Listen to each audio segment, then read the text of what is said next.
अपने बारे में बताएं। नहीं सर, जल्दी नहीं करूँगा, आज फर्स्ट क्लास है प्लीज। प्रणाम सर। प्रणाम जी, प्रणाम प्लीज। जी सर। सर जूम में तो हमारे पास लिस्ट आ रही होती है साथ में ना, जी जी एक क्रोम में फैसिलिटी नहीं है, तो क्रोम में एक मिस्टेक हो जाती है, बताइए प्लीज। जी सर। सर बेसिकली मैं टीचिंग से हूँ।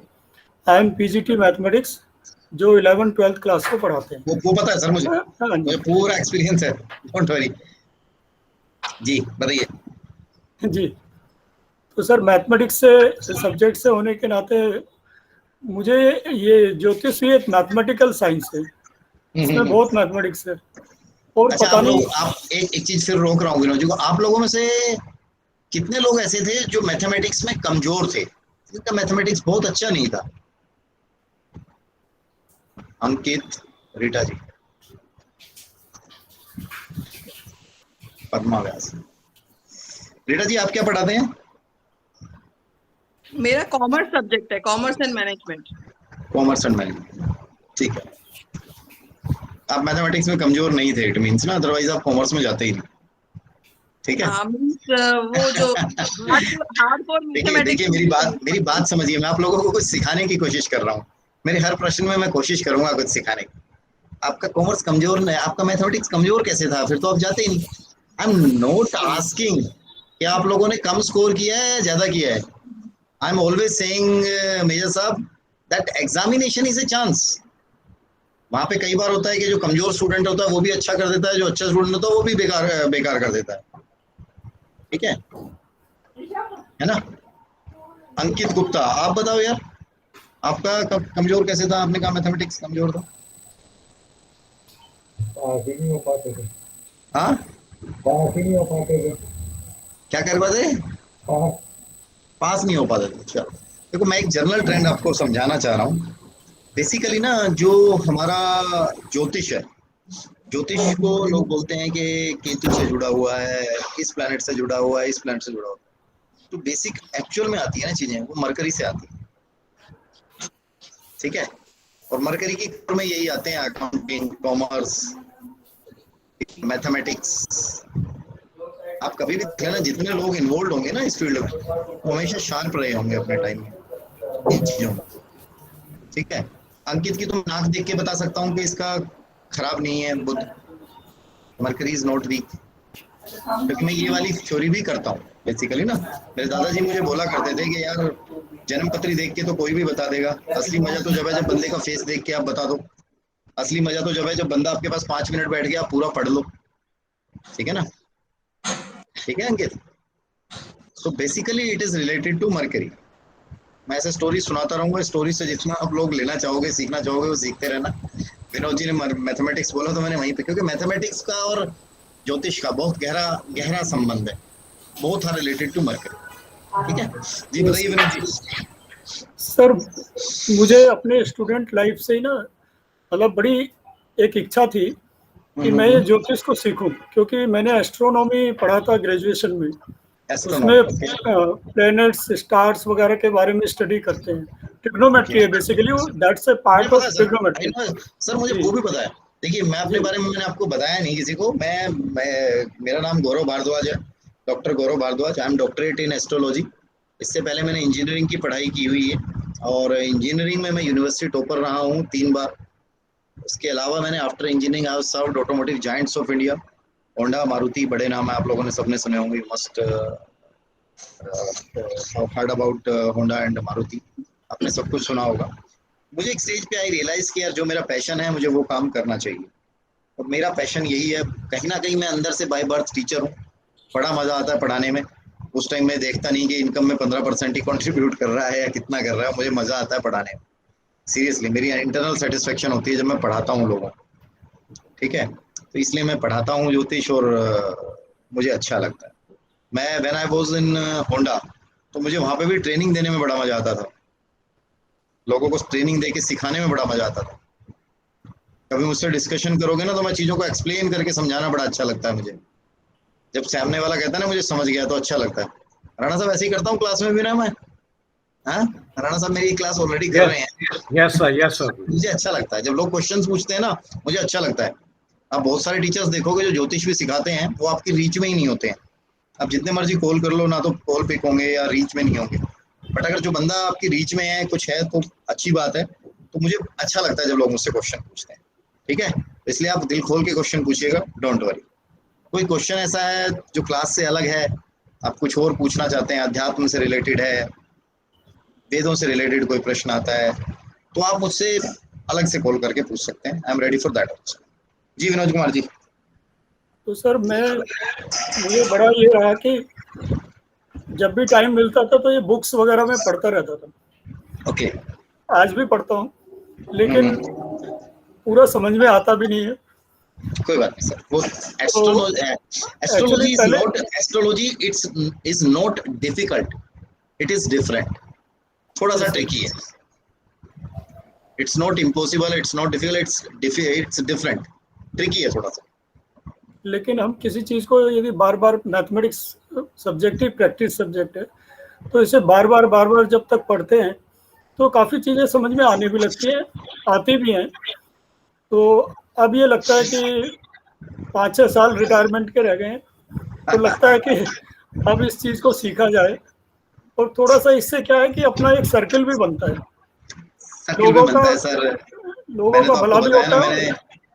मैंने एजुकेशन भी ली, बड़ी बड़ी कंपनियों में भी काम किया। जो इज्जत की बात कर रहा हूँ, मुझे ज्योतिष ने दिलवाई है ना। अब समझिए, पैसा मैंने फिर बताया आप किसी भी प्रोफेशन में कमा लेंगे। जब आपको लगता है ना कि कोई सेंटर में मिनिस्टर है और उसकी गाड़ियों का काफिला चल रहा है, 8-10 गाड़ियों का, और गाड़ियां आपके पास रुकती हैं आके, और बंदा 65 के आसपास एज होगी, उतर के आपके पैर छूता है, सो इट मीन्स कि आप कुछ ना कुछ तो कमा रहे हो। ये आपकी अर्निंग्स तो हैं, आप एक इज्जत कमा रहे हो। जो चीज, सर्कल भी बनता है, बहुत सही बोला आपने विनोद जी, और इज्जत भी मिलती है, और फिर लोगों की सेटिस्फेक्शन की बात है, ठीक है ना। हमें तो इसी से सेटिस्फेक्शन हो जाती है। ये सर, मनी सब कुछ नहीं है। पैसा सब। कम से कम रिटायरमेंट के बाद आदमी अकेला तो नहीं बैठेगा घर में।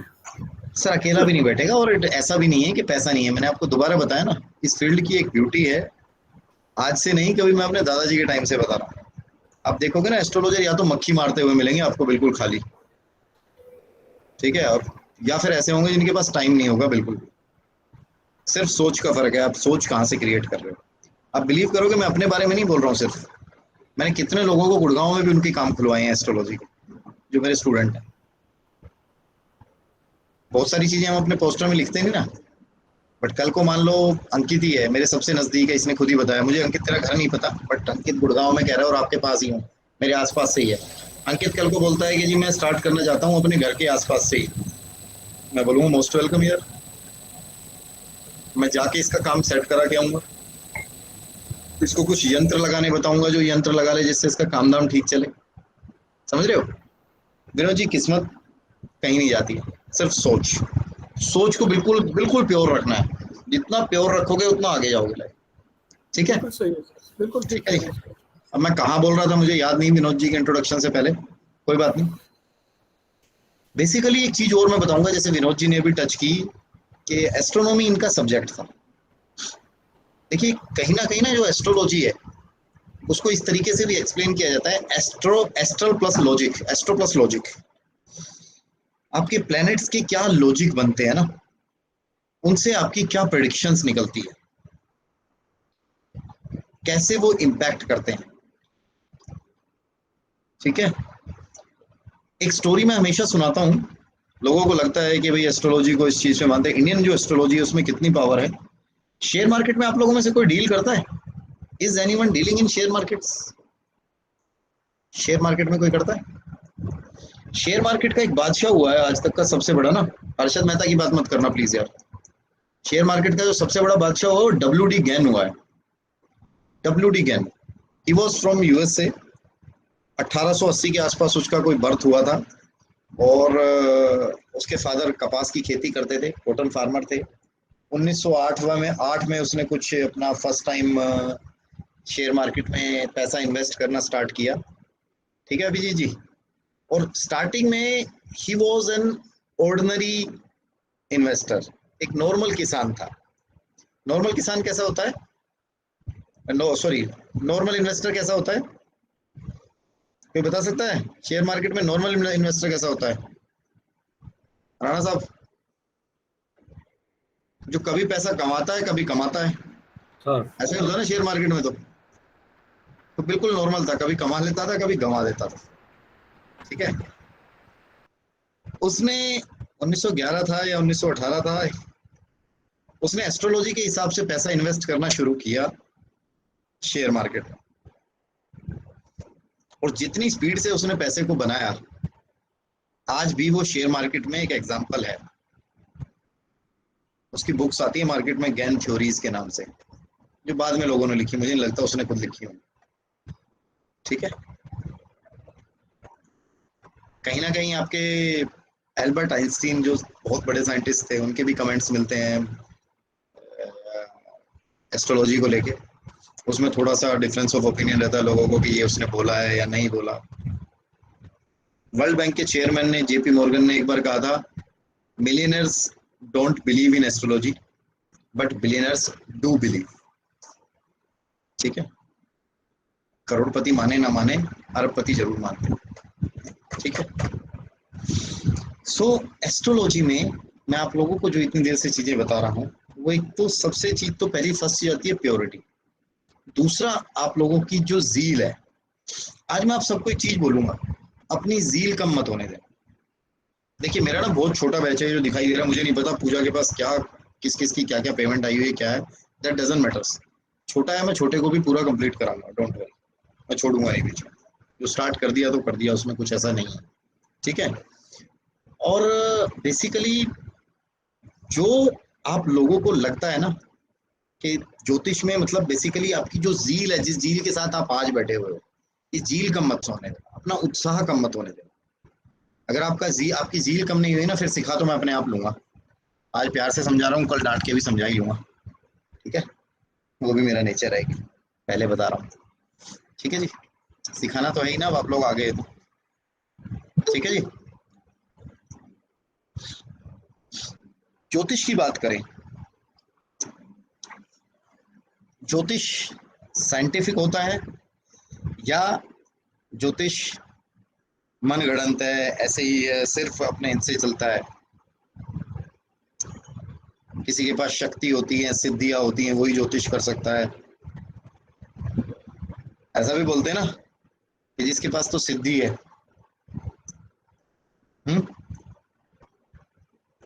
आप लोग अनम्यूट कर सकते हो। मैं राणा साहब एक बार बंदे को देख रहा हूँ, और बंदे को देख के ये बोल रहा हूँ कि यार तेरे घर के सामने ना खाली प्लॉट पड़ा हुआ है, खाली ग्राउंड है। बंदे को बोलता हूँ तेरे घर के सामने एक घर है, उस घर में ना एक बच्चा रहता है जो मेंटली रिटार्डेड है।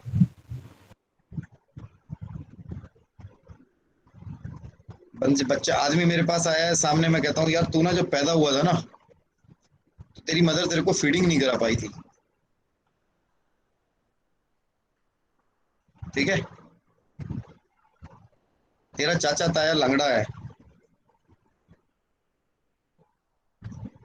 बच्चे का जन्म थर्सडे को हुआ है आपके को। एक बार एक लेडी मेरे पास आई हुई थी, तो मैंने कहा ये गुड़िया थर्सडे को हुई थी आपकी?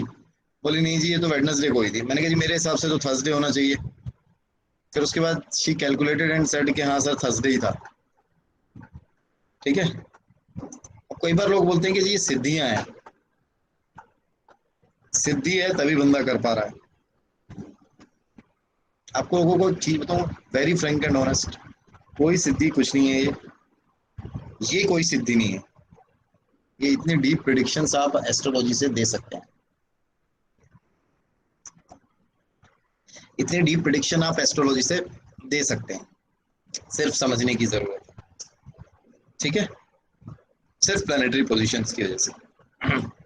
आप लोगों को ये बताओ, आप लोगों ने मेरी वो पूरी थ्योरी समझी हुई है या दोबारा बता दूं थोड़ा शॉर्ट में, बिग बैंग थ्योरी वाली बताऊं? बता देता हूं। हम बात करते हैं बिग बैंग थ्योरी की। सबसे पहले बिग बैंग थ्योरी क्या बोलती है? अभिजीत जी बता सकते हो अब तो, क्या अभी भी प्रॉब्लम है? तो मैंने पढ़ाई थी आपको एक दो हफ्ते पहले ही।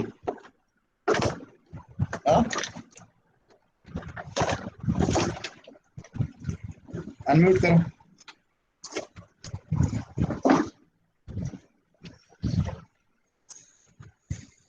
राणा साहब, बिग बैंग थ्योरी, रीटा जी, आज हाँ आप जी सारे सर। आज आप सारे लोग कैसे जी बैठे रहो, बट नेक्स्ट टाइम से ना बिल्कुल कमर सीधी करके बैठना, तभी सीख पाओगे।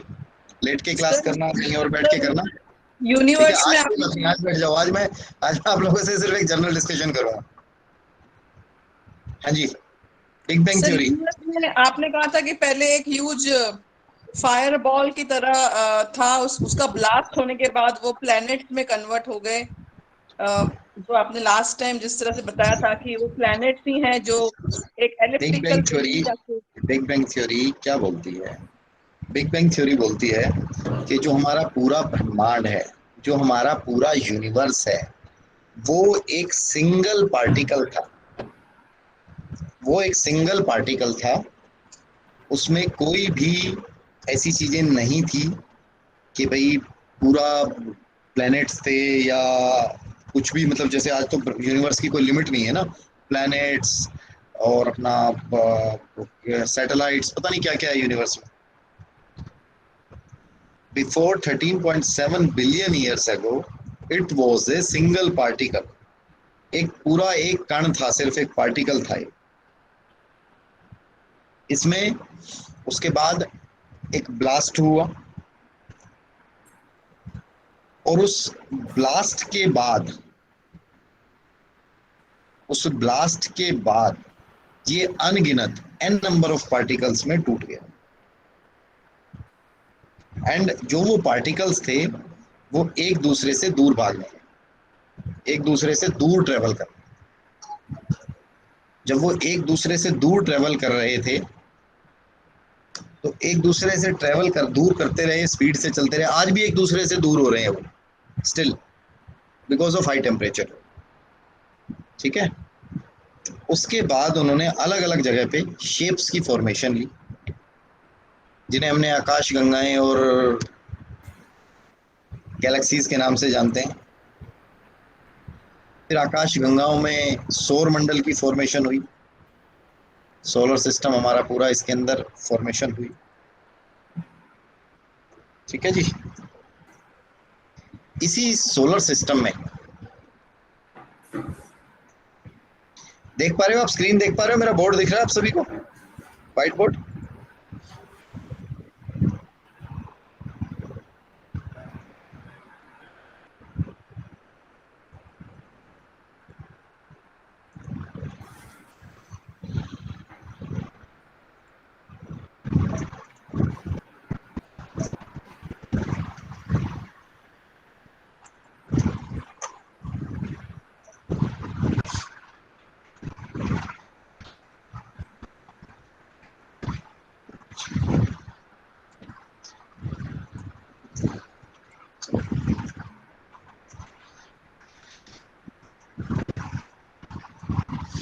अगर हम बात करें, आप, मैं रेड पेन यूज करता हूँ।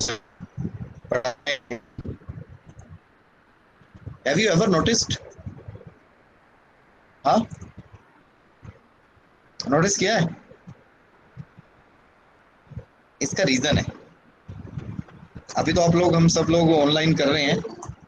अगर कोरोना नहीं होता और हम लोग आमने सामने बैठे होते तो मैं आप लोगों को डायरी और पेन जो देता वो रेड कलर का ही देता।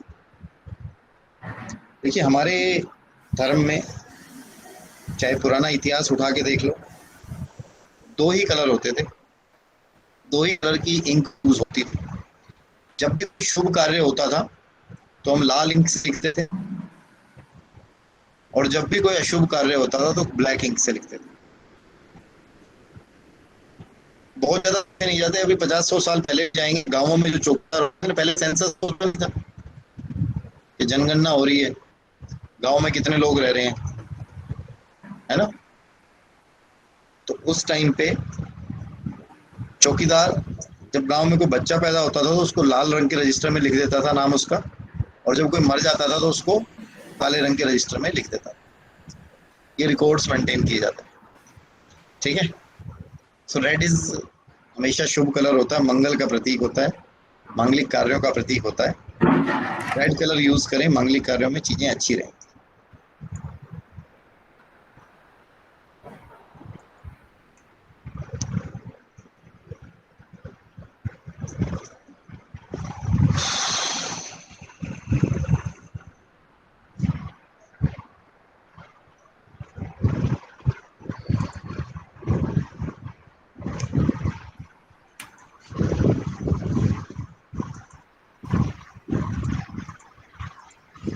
सौरमंडल की अगर हम बात करें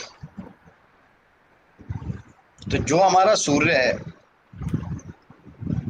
सूर्य के सबसे पास कौन सा प्लेनेट है?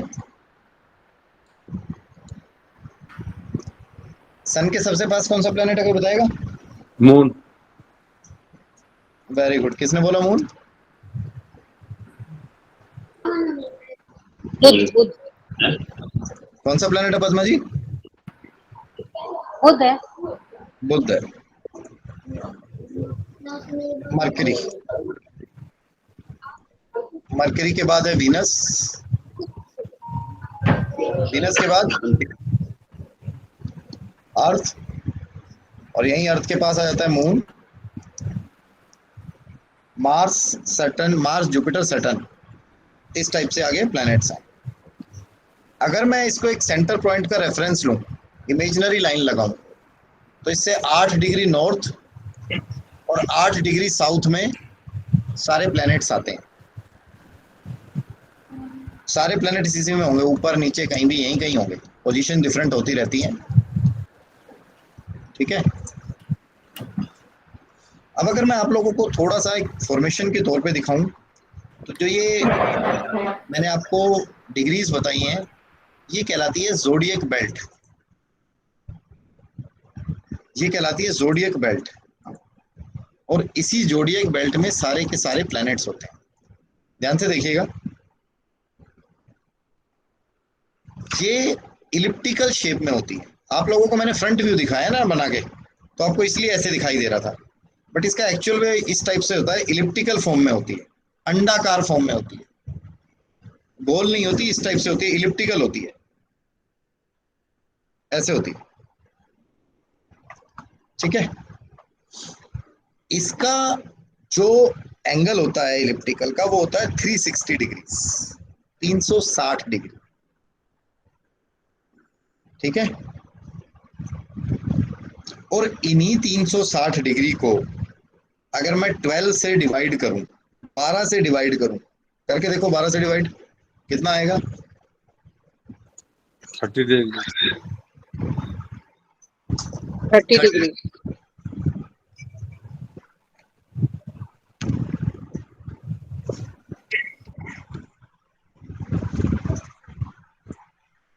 ये तो फ्रंट व्यू था। ठीक है। अगर मैं एक इसका टॉप व्यू बना लूं, जहां मुझे इसकी इलिप्टिकल शेप दिखाई देगी, और इसी में से 360 डिग्री के, 30-30 डिग्री के 12 भाग हो जाएंगे। 12 काउंट कर लेना, मैंने एक रेफरेंस के तौर पे बनाया।